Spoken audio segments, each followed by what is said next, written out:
Conference table पर मेरा व्यवसाय, मेरे जीवन के 43 साल। मध्यस्थ की कलम रुक गई और मैंने अपने भाई का मुस्कान पहली बार 6 महीने में फीका होते देखा। वह सुबह किसी अन्य अदालत के दिन की तरह शुरू हुई। मैं 3 सप्ताह से मध्यस्थता में था, अपने छोटे भाई मनीष को सुनते हुए, जो बताता था कि उसे मॉरिसन कस्टम कारपेंट्री का आधा हिस्सा क्यों मिलना चाहिए। वह व्यवसाय जिसे मैंने शून्य से बनाया था, जबकि वह बंगलौर में अपनी तीसरी डिग्री हासिल कर रहा था। मध्यस्थ दीप्ति चोपड़ा उसकी बातों के प्रति सहानुभूति रखती थी, बहुत अधिक सहानुभूति। बाद में पता चला कि ऐसा क्यों था, लेकिन मैं आगे बढ़ रहा हूं। चलो, मैं आपको उस समय पर ले चलता हूं जब यह सब शुरू हुआ। न तो 6 महीने पहले जब मनीष ने अपना मुकदमा दायर किया, न ही 3 साल पहले जब हमारे पिता का निधन हुआ। यह सब 43 साल पहले 1982 में शुरू हुआ, जब मैं 21 साल का था और मेहनत और पारिवारिक वफादारी का मतलब समझने के लिए काफी बेवकूफ था। मैंने पुणे में एक बढ़ई के रूप में अपना प्रशिक्षुता समाप्त की थी। पिता तेल रिफाइनरी में काम करते थे। माँ एक स्कूल की सचिव थीं। हम गरीब नहीं थे, लेकिन आरामदायक भी नहीं थे। मनीष 14 साल का था, पहले से ही वो प्रतिभाशाली कहे जाने के संकेत दिखा रहा था, और जो मैंने निजी तौर पर श्रम से एलर्जी कहा। एक रात डिनर के बाद पिता ने मुझे एक तरफ खींचा। देव, तुम्हारा भाई ऊंचाइयों की ओर बढ़ रहा है। विश्वविद्यालय, शायद ग्रेजुएट स्कूल। स्मार्ट लड़का है। तुम जानते हो कि हम दोनों को विश्वविद्यालय भेजने की सामर्थ्य नहीं रखते। मैंने सिर हिलाया। मैं तो हमेशा से पढ़ाई में ज्यादा अच्छा नहीं था। मुझे पता है पापा, लेकिन तुम्हारे हाथ अच्छे हैं। तुम लकड़ी में प्रतिभाशाली हो। क्यों नहीं तुम अपना कुछ शुरू करते? मेरे पास 8,000 रुपये बचत है। अगर तुम कुछ बनाना चाहते हो तो यह तुम्हारा है। 8,000 रुपये 1982 में यह उपकरण खरीदने, एक छोटी कार्यशाला किराए पर लेने, और अगर मैं सावधान रहूं तो लगभग 6 महीने तक जीवित रहने के लिए पर्याप्त था। मैंने इसे स्वीकार किया। मैंने व्यवसाय का नाम मॉरिसन कस्टम कारपेंट्री रखा और पहले 5 वर्षों तक मैं 70 घंटे सप्ताह काम करता रहा।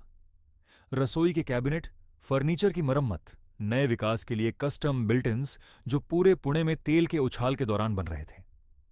जब मनीष ने हाई स्कूल पास किया, तब मैं 3 लोगों को रोजगार दे रहा था। जब उसने अपनी पहली डिग्री पंजाब विश्वविद्यालय से पूरी की, तब मेरे पास 12 कर्मचारी थे और मैंने अपना पहला वाणिज्यिक अनुबंध हासिल किया था। जब उसने अर्थशास्त्र में पीएचडी की, तब मैंने मॉरिसन कस्टम कारपेंट्री को पुणे का प्रमुख नवीकरण और कस्टम कारपेंट्री व्यवसाय बना लिया था, जिसमें 42 कर्मचारी थे और वार्षिक राजस्व 8 करोड़ रुपए था। मनीष एक अर्थशास्त्र के प्रोफेसर बन गए। विडंबना यह है कि उन्होंने 15 साल तक पंजाब विश्वविद्यालय में पढ़ाया। उन्होंने बाजार दक्षता और संसाधन आवंटन पर शोध पत्र प्रकाशित किए।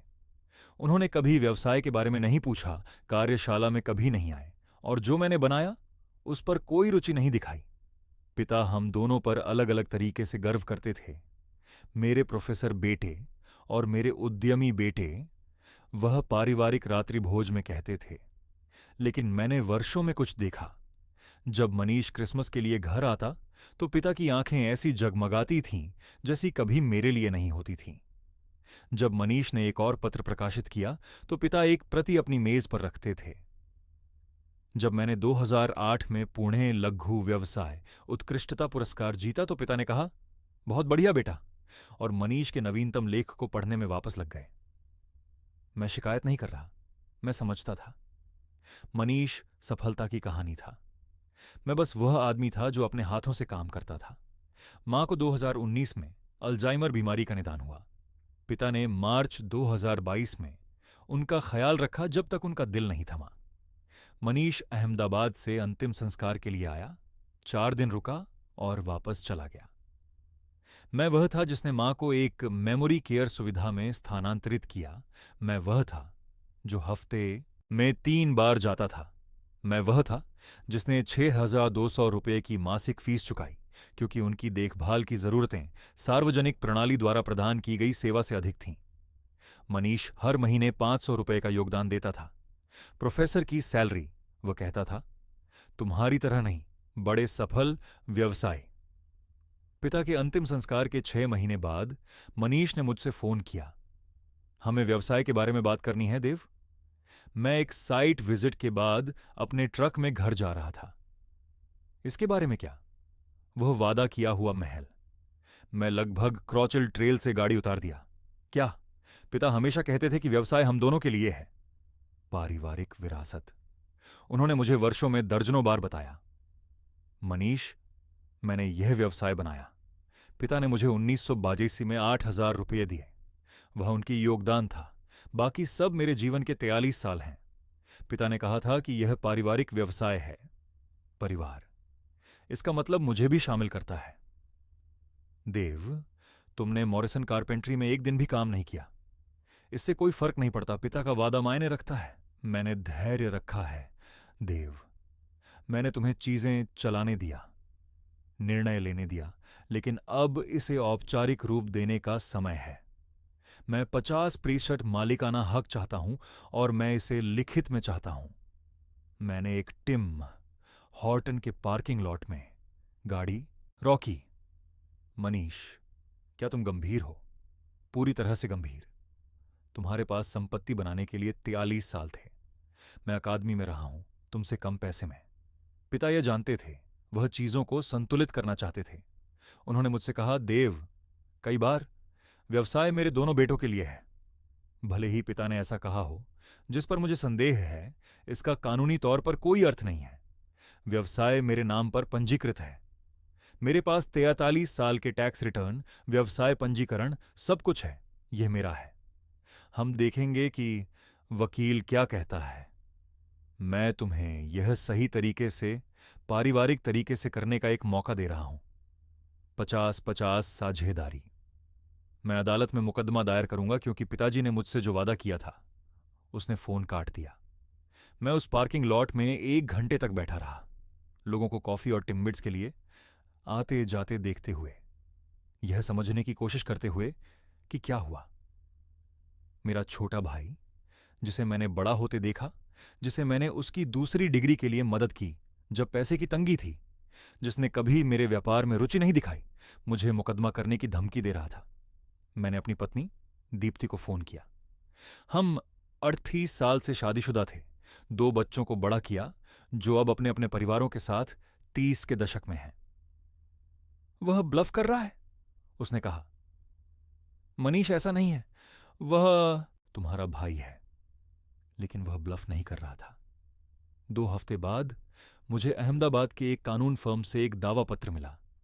मनीष मुझसे मॉरिसन कस्टम कारपेंट्री में 50% हिस्सेदारी के लिए मुकदमा कर रहा था, यह दावा करते हुए कि हमारे पिता ने मौखिक रूप से वादा किया था कि व्यापार उनके बेटों के बीच समान रूप से बांटा जाएगा, और यह वादा एक बंधनकारी समझौते का गठन करता है। वह पिछले 10 सालों में अपने सिद्धांतात्मक स्वामित्व हिस्से के लिए $610,000 का भी दावा कर रहा था। दावा 93 पृष्ठों का था। इसमें मुझे एक स्वार्थी बड़े भाई के रूप में चित्रित किया गया था, जिसने पारिवारिक संसाधनों और माता पिता की पक्षपातिता का फायदा उठाकर एक ऐसा व्यवसाय बनाया जो वास्तव में दोनों का था।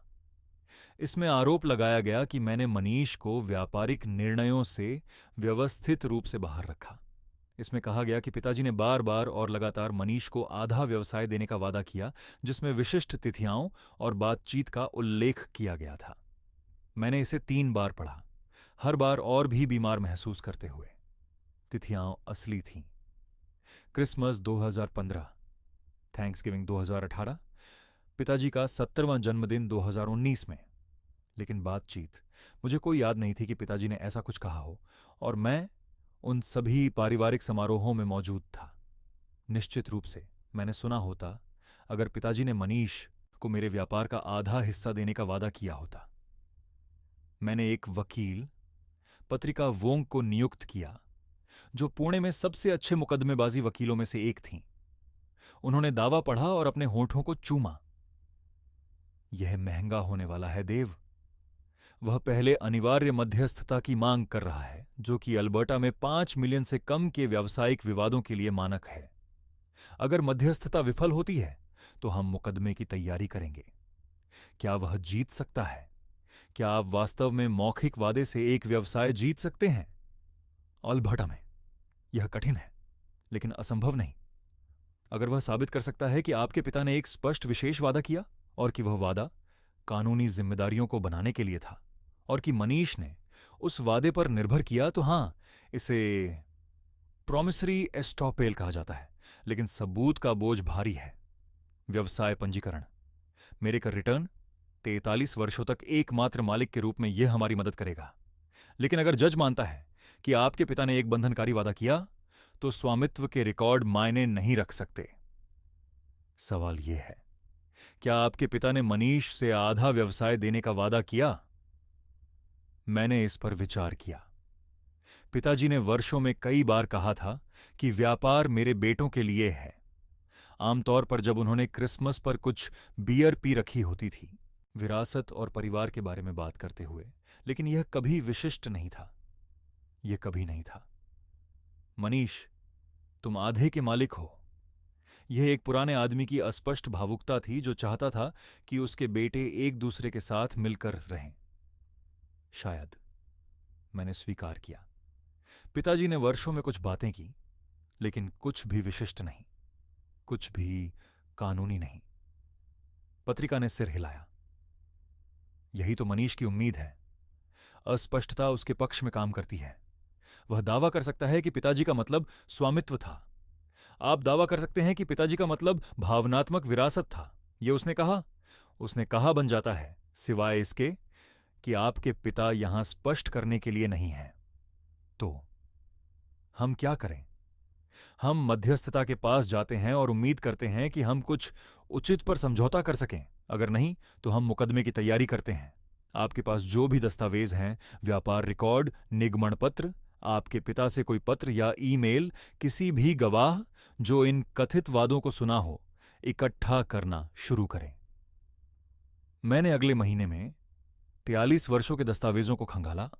मैंने पिताजी का मूल $8,000 का चेक पाया, जो 1 अक्टूबर 1922 का था। मैंने वर्षों में पिताजी द्वारा भेजे गए पत्र पाए, ज्यादातर जन्मदिन के कार्ड और क्रिसमस के नोट। 1995 का एक पत्र कहता है, जो तुमने बनाया है उस पर गर्व है बेटे, तुमने कुछ खास बनाया है।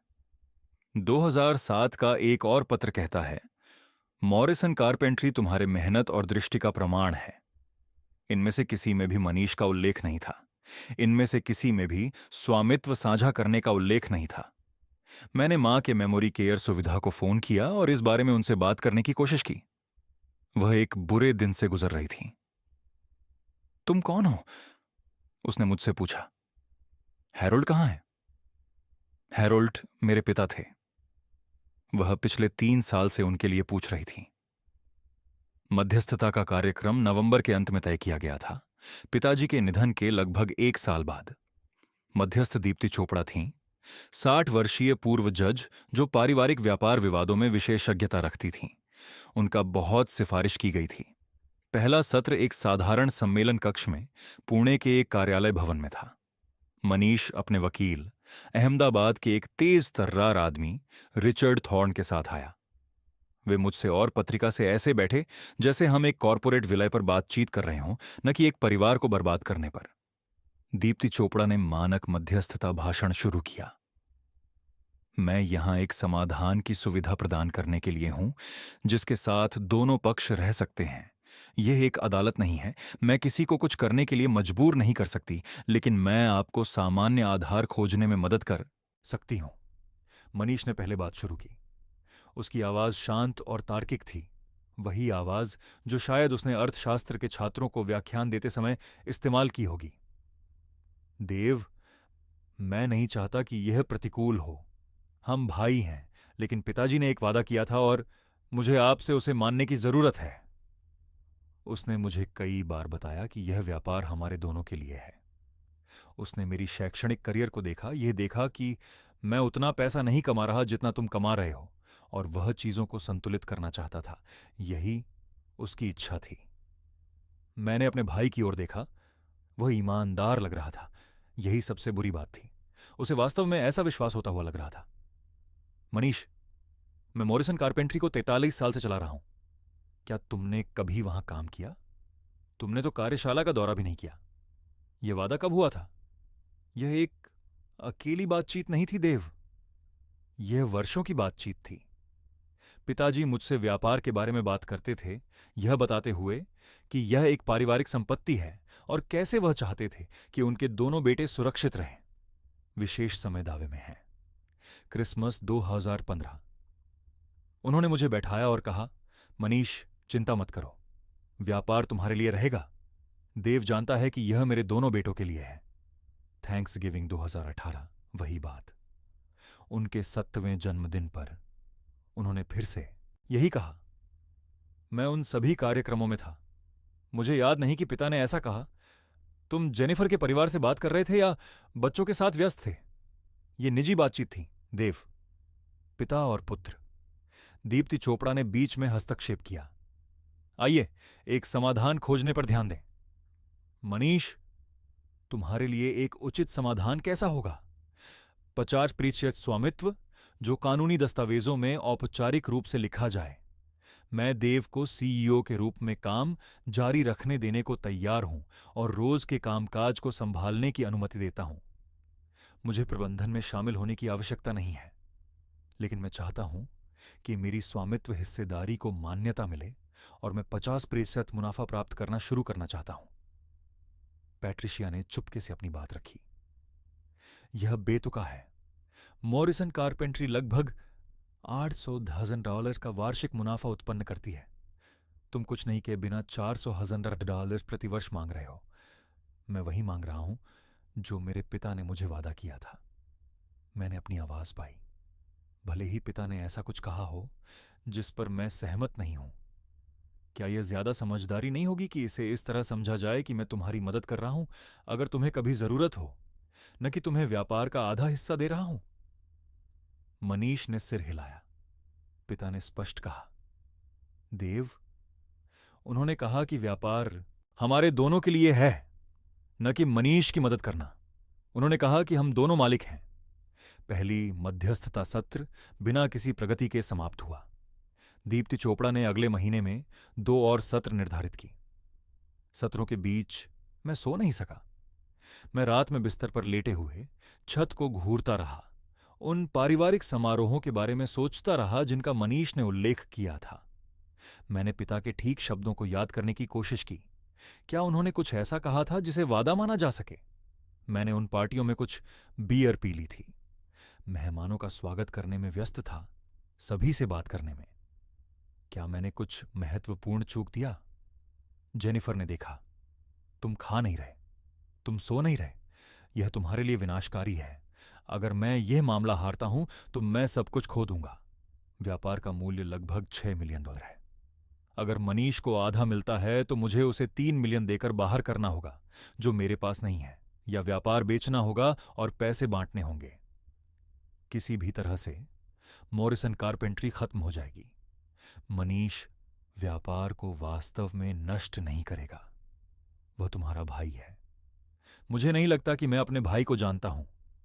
दूसरा मध्यस्थता सत्र और भी बुरा था। दीप्ति चोपड़ा मनीष की स्थिति के प्रति सहानुभूतिपूर्ण लग रही थी। वह परिवार के वादों, नैतिक दायित्वों और तुम्हारे पिता की इच्छाओं जैसे वाक्यांशों का लगातार उपयोग कर रही थी। देव, भले ही तुम्हारे पिता के कहे शब्दों में अस्पष्टता हो, क्या तुम्हें उनकी मंशा का सम्मान करने का कोई दायित्व नहीं महसूस होता? वह स्पष्ट रूप से चाहते थे कि उनके दोनों बेटे व्यापार से लाभान्वित हों। मुझे महसूस हुआ कि मेरा रक्तचाप बढ़ रहा है। उनकी मंशा थी कि मैं कुछ बनाऊं और सफल होऊं, जो मैंने किया। मैंने वर्षों में मनीष की मदद की है। मैंने उसकी दूसरी डिग्री के लिए पैसे दिए। मैंने मां की देखभाल की सुविधाओं के खर्च को भी अपने योगदान से ऊपर उठाया है। मैं एक अच्छा भाई रहा हूं, लेकिन तुमने उसे कभी भी व्यापार में कोई हिस्सा नहीं दिया, क्योंकि यह मेरा व्यापार है। मैंने इसे बनाया। हर ईंट, हर अनुबंध, हर कर्मचारी को नौकरी पर रखा, हर संकट का सामना किया। वह सब मैंने किया, न कि पिता, न मनीष। मैंने। दीप्ति चोपड़ा मुझसे निराश नजर आ रही थी। पारिवारिक व्यवसाय अक्सर इस तरह के अनौपचारिक समझौतों से भरे होते हैं। देव, अदालतें मानती हैं कि सब कुछ लिखित में होना जरूरी नहीं। कभी कभी पिता का बेटे से कहा गया शब्द ही काफी होता है। तभी मुझे एहसास हुआ कि उसने पहले से ही अपना मन बना लिया है।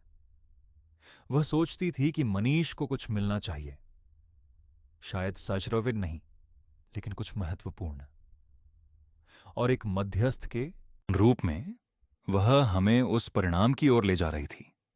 पैट्रिशिया ने भी देखा। सत्र के बाद उसने मुझे अलग बुलाया। मुझे यह पसंद नहीं है। चोपड़ा पक्षपात दिखा रही हैं। अगर वह कोई समझौता सिफारिश करती है और तुम उसे अस्वीकार कर देते हो तो यह ट्रायल में बुरा लग सकता है। जज कभी कभी मध्यस्थ की सिफारिशों को तौलते हैं। मैं क्या करूं? हमें सबूत चाहिए, ठोस सबूत, कुछ जो दिखाए कि तुम्हारे पिता ने मनीष को स्वामित्व देने की मंशा नहीं रखी थी। पत्र, दस्तावेज, गवाह, कुछ भी। मैंने पुराने फाइलों में एक और सप्ताह व्यतीत किया। मैंने 1992 और 1990 के दशक के व्यापार लोन पाए जो केवल मेरे नाम पर थे। मैंने 1982 से मूल व्यापार पंजीकरण पाया। मैंने 43 साल पीछे के कर रिटर्न पाए, सब मुझसे ही स्वामित्व के रूप में दिखाते हैं। फिर 1975 में कंपनी बन जाने के बाद एकमात्र शेयरधारक के रूप में। लेकिन मैंने कुछ और भी पाया। पिता का 2010 में लिखा एक पत्र पुराने व्यक्तिगत कागजात के एक बॉक्स में। यह मेरे नाम पर था, पिता की बेतरतीब लिखावट में। देव, मैं सिर्फ यह बताना चाहता था कि मैं कितना गर्वित हूं। मॉरिसन कारपेंट्री इस बात का सबूत है कि मेहनत और समर्पण का फल मिलता है। तुमने मेरे $8,000 को कुछ में बदल दिया। असाधारण है। यह सब तुम हो बेटे। तुम्हारा दृष्टिकोण, तुम्हारी मेहनत, तुम्हारी सफलता। निर्माण करते रहो। प्यार, पापा। मैंने इसे 5 बार पढ़ा। यह सब तुम हो बेटे। तुम्हारा दृष्टिकोण, तुम्हारी मेहनत, तुम्हारी सफलता। यह तुम्हारा और मनीष का सफल नहीं है। यह हमारा पारिवारिक व्यवसाय नहीं, यह तुम्हारी सफलता है। मैंने पत्र दीप्ति को दिखाया। उसने मुस्कुराते हुए कहा, यह अच्छा है देव, यह बहुत अच्छा है। यह दिखाता है कि तुम्हारे पिता ने व्यवसाय को तुम्हारा समझा, न कि एक पारिवारिक संपत्ति के रूप में। तीसरा, मध्यस्थता सत्र 15 दिसंबर को निर्धारित था। क्रिसमस से 2 सप्ताह पहले, पापा के निधन के 1 साल और 9 महीने बाद। उस सुबह मैं जल्दी पहुंचा। मैंने अपने ट्रक में बैठकर पापा का पत्र अपने हाथ में पकड़ा। मैंने मनीष को फोन करने के बारे में सोचा, एक बार फिर उसे समझाने की कोशिश करने से पहले कि हम अंदर जाएं। लेकिन मैं क्या कहता? हम पहले ही सब कुछ कह चुके थे। मैं सम्मेलन कक्ष में गया। मनीष पहले से ही वहां था, आत्मविश्वास से भरा। रिचर्ड थॉर्न कुछ दस्तावेजों की समीक्षा कर रहा था। दीप्ति चोपड़ा अपना लैपटॉप सेट कर रही थी। हम सब बैठ गए। दीप्ति ने पापा का पत्र मेज पर रखा। शुरू करने से पहले उसने कहा, मैं नए सबूत पेश करना चाहती हूं। यह हारोल्ड मॉरिसन का पत्र है जो देव को 2010 में लिखा गया था। मैं संबंधित भाग पढ़ूंगी। उसने पापा के शब्दों को जोर से पढ़ा। तुम्हारे दृष्टिकोण, तुम्हारी मेहनत, तुम्हारी सफलता। मनीष का चेहरा नहीं बदला, लेकिन मैंने देखा कि उसके वकील ने उसके पास झुककर कुछ कहा। दीप्ति चोपड़ा ने तिरछी नजर से देखा। यह निश्चित रूप से दिलचस्प है, लेकिन यह 2010 का है। मनीष का दावा 2015 से 2019 के बीच की बातों पर आधारित है। तुम्हारे पिता के विचार बदल सकते थे। दीप्ति ने सिर हिलाया। यह निश्चित रूप से संभव है, लेकिन यह एक पैटर्न स्थापित करता है। हारोल्ड मॉरिसन ने मॉरिसन कारपेंट्री को देव का व्यवसाय, देव की सफलता के रूप में देखा, न कि एक पारिवारिक संपत्ति के रूप में। एक पत्र वर्षों की मौखिक वादों को खारिज नहीं करता, रिचर्ड थॉर्न ने कहा। शायद नहीं, दीप्ति ने उत्तर दिया। लेकिन चलो उन मौखिक वादों के बारे में बात करते हैं। मनीष का दावा है कि उसके पिता ने कुछ विशेष तारीखों पर विशेष बातें की थीं।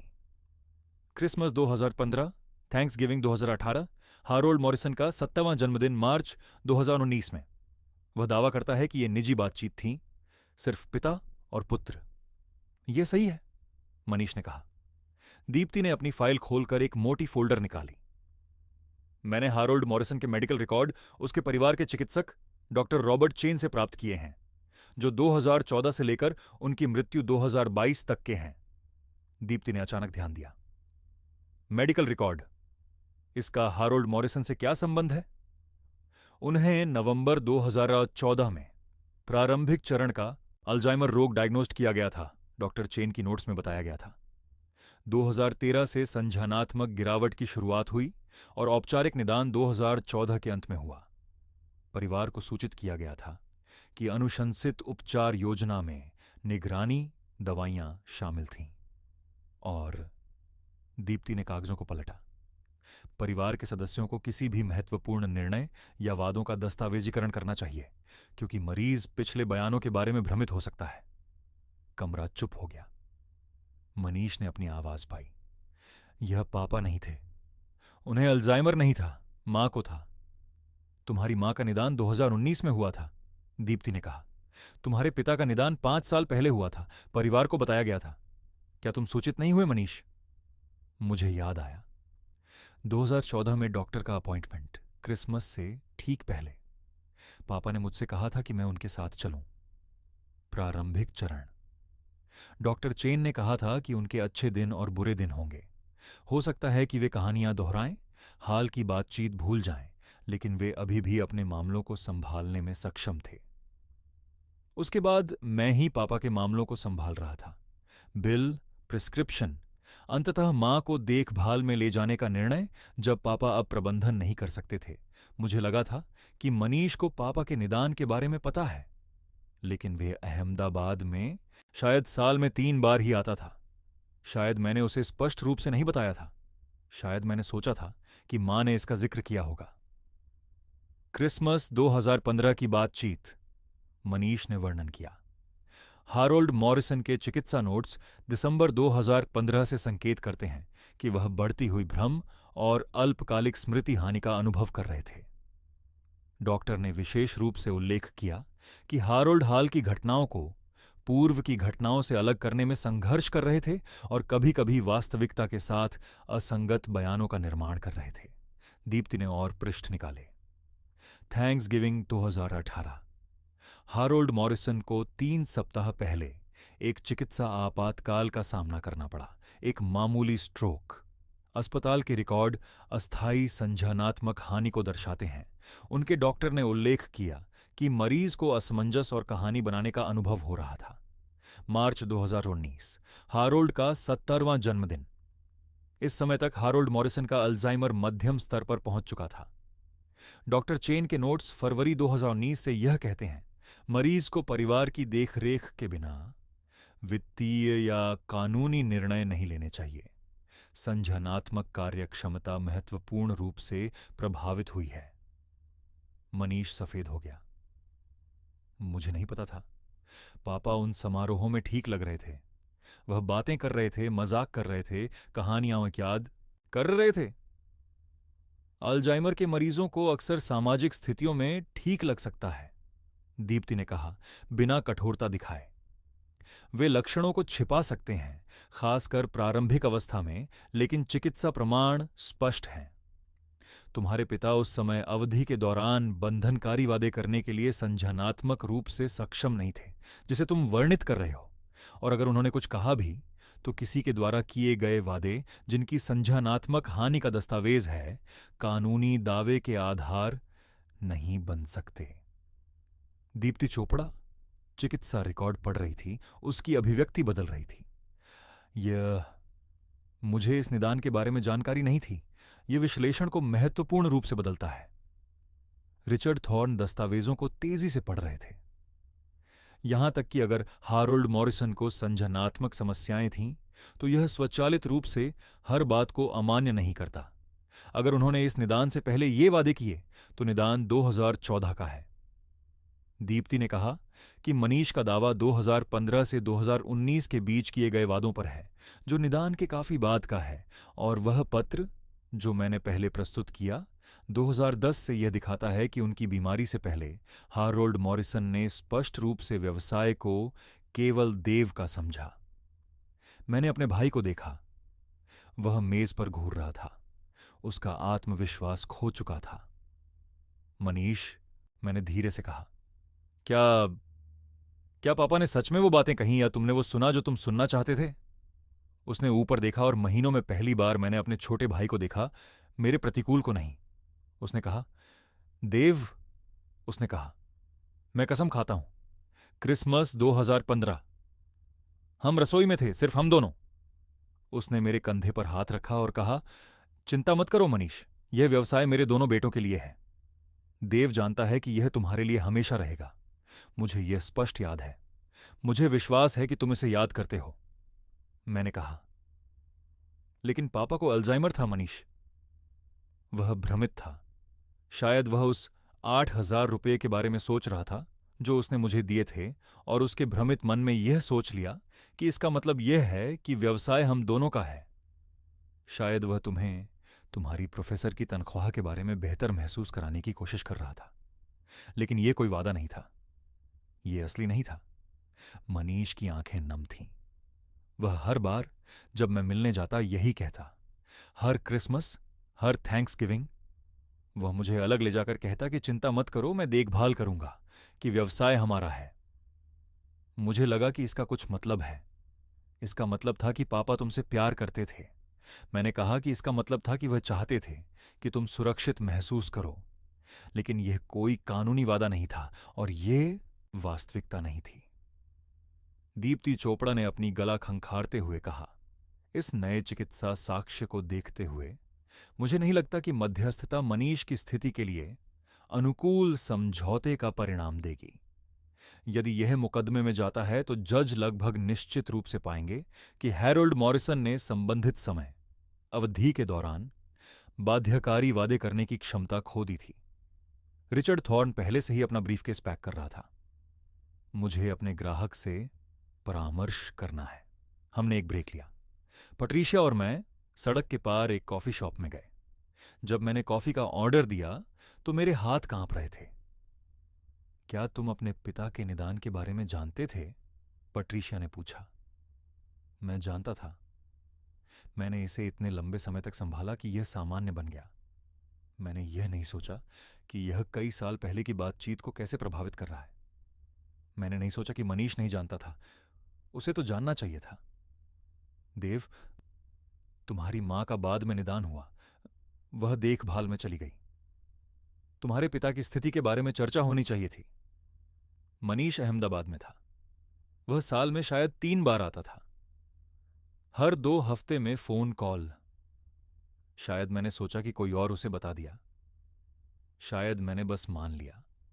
या शायद वह जानता था और याद नहीं रखना चाहता था, क्योंकि यह उसकी दावे को जटिल बनाता। मैं ऐसा नहीं मानना चाहता था। मैं यह मानना चाहता था कि मेरे भाई ने वास्तव में गलत समझा, कि उसने पापा की भ्रमित बड़बड़ाहट सुनी और सोचा कि वे वादे थे। हम सम्मेलन कक्ष में लौटे। मनीष और उसके वकील पहले से ही वहां थे। मनीष कुछ छोटे लग रहे थे, जैसे कि हवा निकल गई हो। रिचर्ड थॉर्न ने पहले बात की। प्रस्तुत चिकित्सा साक्ष्य के आलोक में हम एक समझौते पर चर्चा करने के लिए तैयार हैं। मनीष अब स्वामित्व का दावा नहीं कर रहा है। हालांकि हमें विश्वास है कि व्यवसाय में परिवार के योगदान को मान्यता देने के लिए अभी भी एक नैतिक दायित्व है। हम हैरोल्ड मॉरिसन के प्रारंभिक निवेश और पारिवारिक विरासत की पहचान के रूप में 5,000 रुपये का एक बार का भुगतान प्रस्तावित कर रहे हैं। पट्रीशिया हंसी। तुम्हारा मतलब है मनीष की असफल मुकदमे की पहचान में? यह नहीं होने वाला। देव, मनीष ने कहा वकीलों की बातों को नजरअंदाज करते हुए, पापा ने तुम्हें 1932 में 8,000 रुपये दिए थे। महंगाई के हिसाब से यह आज के 24,000 रुपये के बराबर है। व्यवसाय की कीमत 6 करोड़ रुपये है। पापा का निवेश इस सब की शुरुआत थी। क्या मुझे उसके लिए कुछ नहीं मिलना चाहिए? तुम चाहते हो कि मैं तुम्हें 5,000 रुपये दूं, क्योंकि पापा ने मुझे 33 साल पहले 8,000 रुपये दिए थे। पैसा जिसे मैंने तुम्हारी शिक्षा में मदद करने, मां की देखभाल के खर्चों को कवर करने और वह बेटा बनने में 100 बार चुका दिया, जो वास्तव में पुणे में रहकर हमारे माता पिता का ख्याल रखता था। मैं यह मान्यता चाहता हूं कि यह सिर्फ तुम्हारी सफलता नहीं है, यह पारिवारिक समर्थन पर बनी है। हर व्यवसाय पारिवारिक समर्थन पर आधारित होता है। हर सफलता की कहानी किसी ने किसी की मदद करने से शुरू होती है। लेकिन इसका मतलब यह नहीं है कि तुम मेरे व्यवसाय के मालिक हो। दीप्ति चोपड़ा ने मध्यस्थता करने की कोशिश की। शायद एक छोटा सा राशि, पारिवारिक सद्भाव का एक इशारा, मुझे अंदर से कुछ टूटता हुआ महसूस हुआ। नहीं। सभी ने मेरी ओर देखा। नहीं, मैंने दोहराया। मैं मनीष को कुछ नहीं देने वाला। न 5,000 रुपये, न 50,000 रुपये, न 5,000 रुपये। तुम जानते हो क्यों? क्योंकि इस मुकदमे ने मुझे अब तक 80,000 रुपये से अधिक के कानूनी खर्चों में खर्च किया है।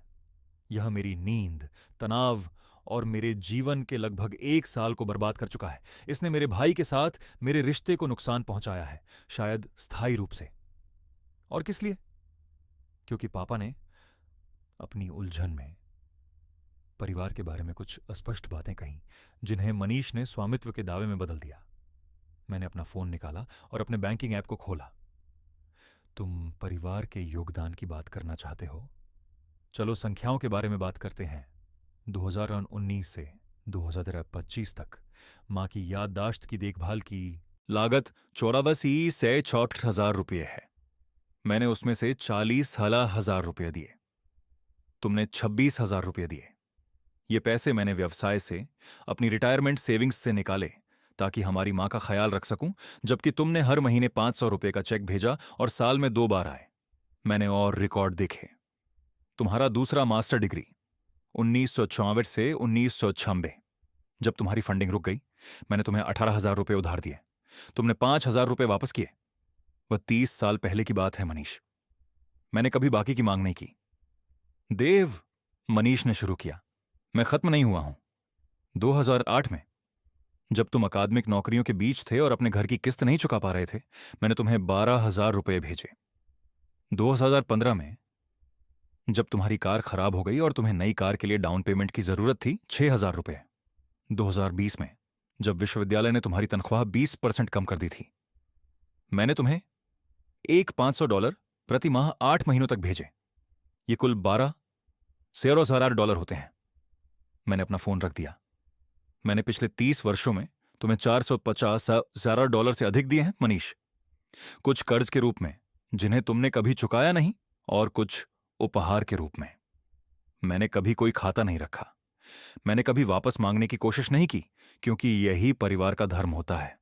लेकिन अब तुम यहां बैठे हो और 500 ऐसी अबानर डॉलर और मांग रहे हो, क्योंकि पिताजी के अल्जाइमर ने उन्हें ऐसे बातें कहने पर मजबूर कर दिया जो तुमने कभी भी उस व्यवसाय में योगदान नहीं दिया।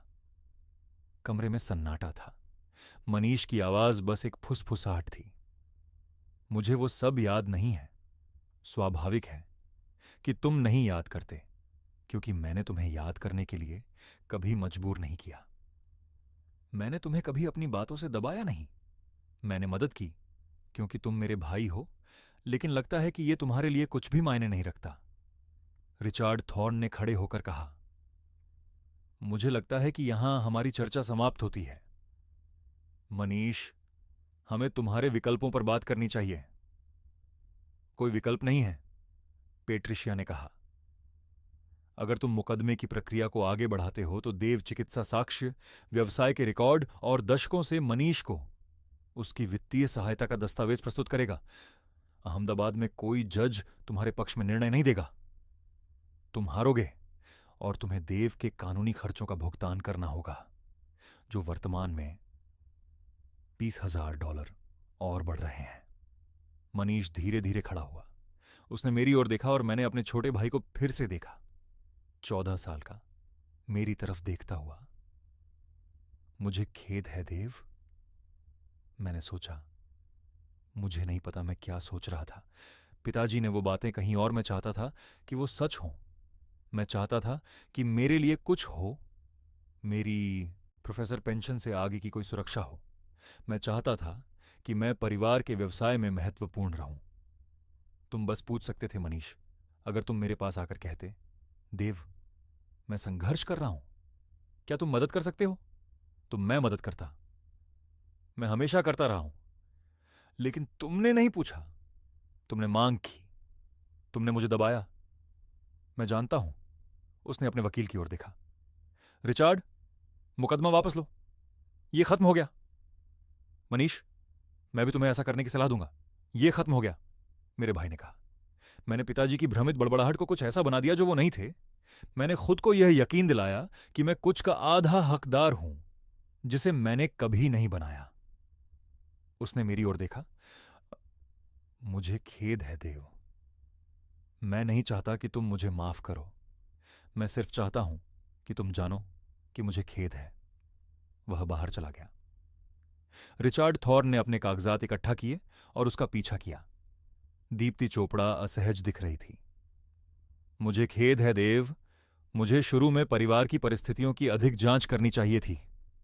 मैंने सिर हिलाया। वह चली गई। पेट्रिशिया मुस्कुरा रही थी। इसे हम पूर्ण विजय कहते हैं, लेकिन यह विजय जैसा नहीं लग रहा था। ऐसा लग रहा था जैसे मैंने अपना भाई खो दिया हो। जेनिफर मेरे घर आने पर मेरा इंतजार कर रही थी। मैंने उसे सब कुछ बताया। उसने मेरा हाथ पकड़ा और लंबे समय तक कुछ नहीं कहा। क्या तुम ठीक हो? उसने अंततः पूछा। मुझे नहीं पता। मैंने जीत हासिल की, लेकिन मुझे ऐसा लग रहा है जैसे मैंने कुछ बड़ा खो दिया। तुम्हारा भाई, मेरा परिवार, पिताजी चले गए। मां आधे समय में मुझे पहचानती नहीं है, और अब मनीष और मैं। मुझे नहीं पता कि क्या हम इससे वापस आ सकते हैं। उसने माफी मांगी। उसने माफी मांगी जब उसके वकील ने उसे बताया कि वह जीत नहीं सकता। यह असली पछतावा नहीं है, यह बस हार को स्वीकार करना है। जेनिफर ने मेरा हाथ दबाया। लोग जटिल होते हैं देव। शायद मनीष ने वास्तव में गलत समझा। शायद पिताजी का अल्जाइमर ने इस पूरे स्थिति को जन्म दिया। शायद तुम्हारा भाई एक खलनायक नहीं है, बस एक ऐसा व्यक्ति है जिसने गलती की। मैंने इसके बारे में कई दिनों तक सोचा। क्रिसमस आया। मनीष ने कॉल नहीं किया। मैंने भी उसे नहीं बुलाया। मैंने उसे एक कार्ड भेजा, जैसा कि मैं हर साल बच्चों की तरह करता था। उसने कोई जवाब नहीं भेजा। 3 हफ्ते बाद मुझे एक पत्र मिला। मनीष के विश्वविद्यालय के पत्रक पर हस्तलिखित। देव, मुझे पता है कि तुम शायद मुझसे सुनना नहीं चाहते। मैंने मध्यस्थता समाप्त होने के बाद बहुत सोच विचार किया है।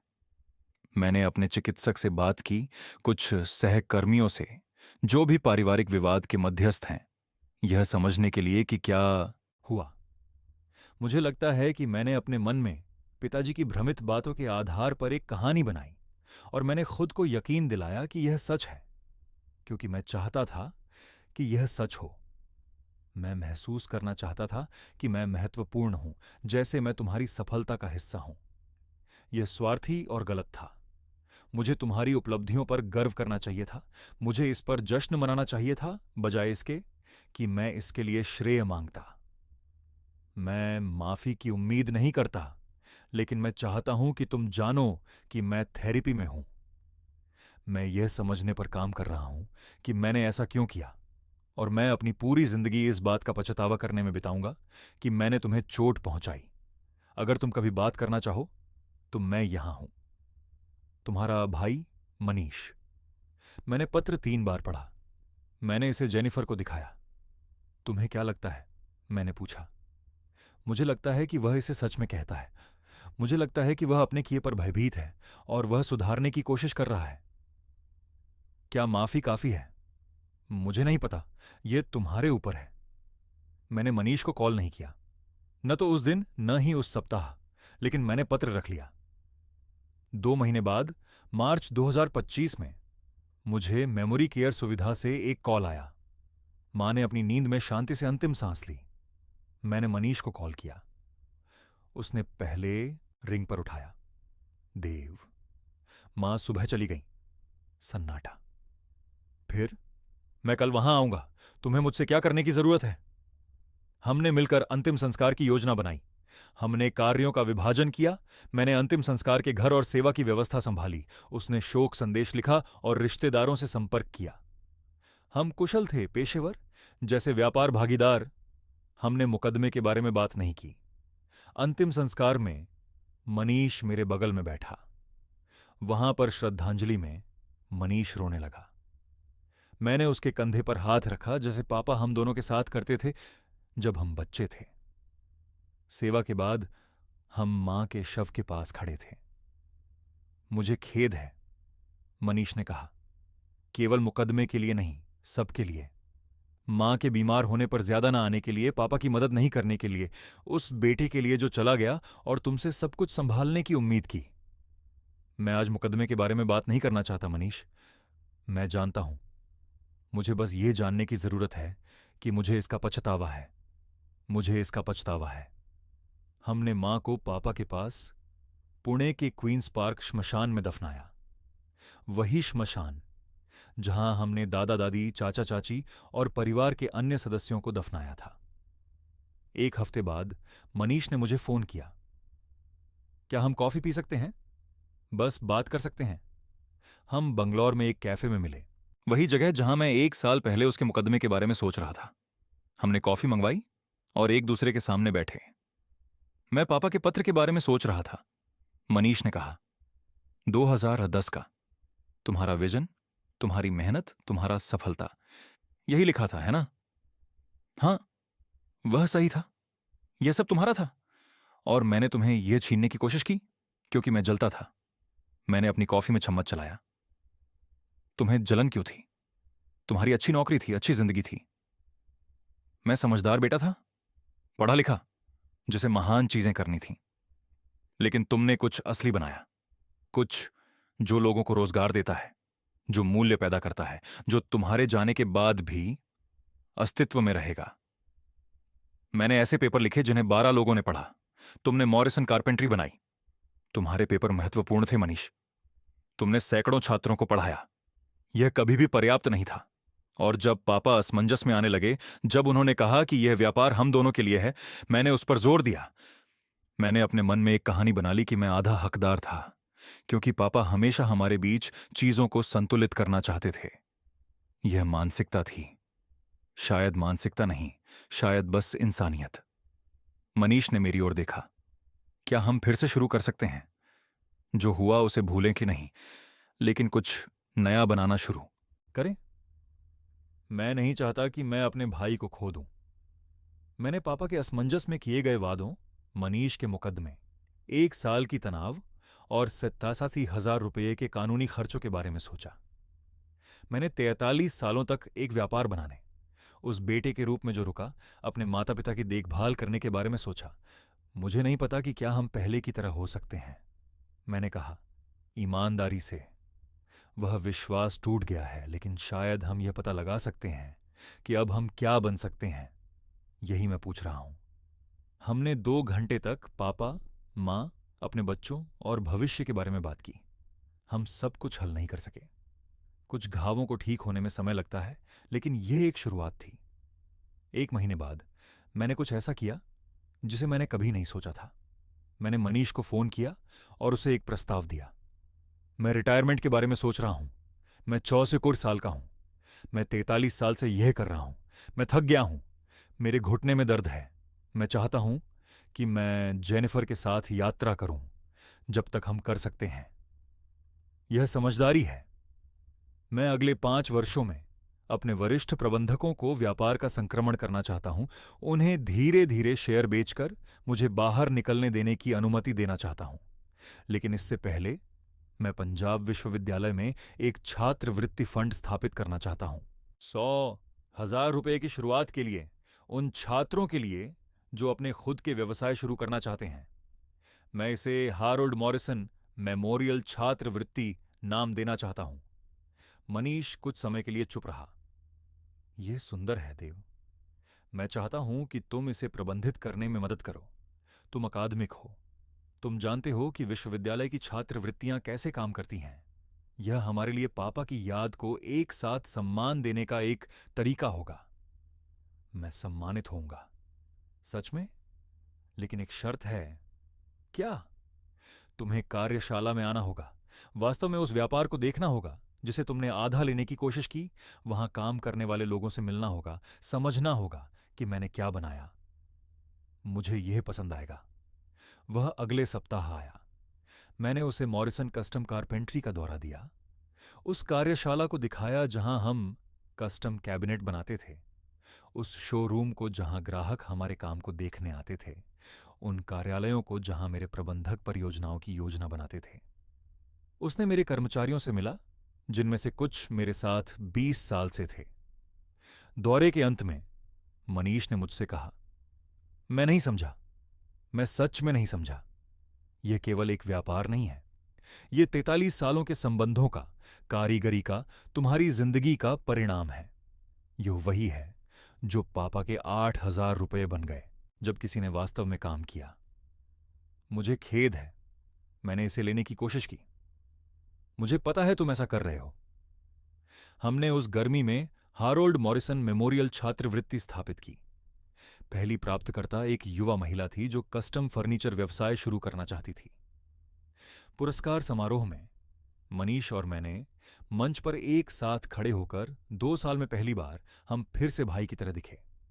पहले के भाई नहीं जो मुकदमे से पहले थे। वे भाई चले गए थे, लेकिन शायद कुछ बेहतर भाई जो आग के माध्यम से गए और जख्म खाकर भी खड़े हैं। जेनिफर ने मुझसे एक बार पूछा कि क्या मैंने मनीष को माफ किया। मैंने इस पर लंबे समय तक सोचा। मैं उसे इंसान होने के लिए माफ करता हूं, मैंने कहा, जिल्लन के लिए, कमजोरी के लिए, गलती करने के लिए, लेकिन मैं इसे कभी नहीं भूल सकता। जो उसने किया, मैं उसे नहीं भूल सकता। उस तनाव के साल, अपने खुद के भाई द्वारा धोखा खाने का एहसास, यह समझना कि परिवार की वफादारी की भी सीमाएं होती हैं। मैं उसे माफ कर देता हूं, लेकिन चीजें कभी भी पहले जैसी नहीं होंगी। क्या यही काफी है? ऐसा होना ही है, क्योंकि इसका विकल्प उसे पूरी तरह से खो देना है, और मैं ऐसा नहीं चाहता। मनीष और मैं अब हर 2 सप्ताह में बात करते हैं। हम महीने में एक बार साथ रात का खाना खाते हैं। हम मिलकर छात्रवृत्ति पर काम कर रहे हैं। हमने मां के कब्र पर गए, जो उसका 85वां जन्मदिन होता। हम कुछ नया बना रहे हैं, जो हमारे पास पहले था उससे अलग। लेकिन मैं 2010 का पिताजी का पत्र अपने डेस्क के दराज में रखता हूं। आपकी दृष्टि, आपकी मेहनत, आपकी सफलता। जब पुराने गुस्से के दिन आते हैं, मैं इसे पढ़ता हूं और याद करता हूं कि यह व्यवसाय मेरा था। मैंने इसे बनाया, और कोई भी इतिहास का पुनर्लेखन या उलझी हुई वादे इसे बदल नहीं सकते। मॉरिसन कस्टम कारपेंट्री को 2030 में मेरे प्रबंधकों को बेचा जाएगा। मैं रिटायर हो जाऊंगा, जेनिफर के साथ यात्रा करूंगा, अपने पोते पोतियों के साथ समय बिताऊंगा। व्यवसाय नई स्वामित्व और नई दृष्टि के तहत जारी रहेगा। यह सही लगता है, और मनीष मेरे जीवन में रहेगा, जहां भी हम इसे संभाल सकें। पहले जितना करीबी नहीं, लेकिन पूरी तरह से खोया भी नहीं, कहीं बीच में, क्योंकि अंत में यही परिवार है। न तो पूर्णता, न बिना शर्त विश्वास, न ही परिकथाएं। बस लोग जो अपनी पूरी कोशिश कर रहे हैं, गलतियां कर रहे हैं, एक दूसरे को चोट पहुंचा रहे हैं, और आगे बढ़ने का रास्ता खोजने की कोशिश कर रहे हैं। खैर, मैं 64 साल का हूं। मैंने एक व्यवसाय बनाया, एक परिवार की परवरिश की, और अपने खुद के भाई के खिलाफ मुकदमे को सहन किया। मैंने सीखा कि दस्तावेजीकरण भरोसे से ज्यादा महत्वपूर्ण है, कि पारिवारिक वादे लिखित में होने चाहिए, और माफ करना मतलब भूलना नहीं होता। लेकिन मैंने यह भी सीखा कि लोग जटिल होते हैं, कि प्रेरणाएं उलझी हुई होती हैं, और कभी कभी आपकी कहानी का खलनायक सिर्फ आपका उलझा हुआ छोटा भाई होता है, जिसने एक भयानक गलती की। मुझे नहीं पता कि यह ज्ञान है या सिर्फ थकावट, लेकिन यही मेरी स्थिति है, और फिलहाल यही है।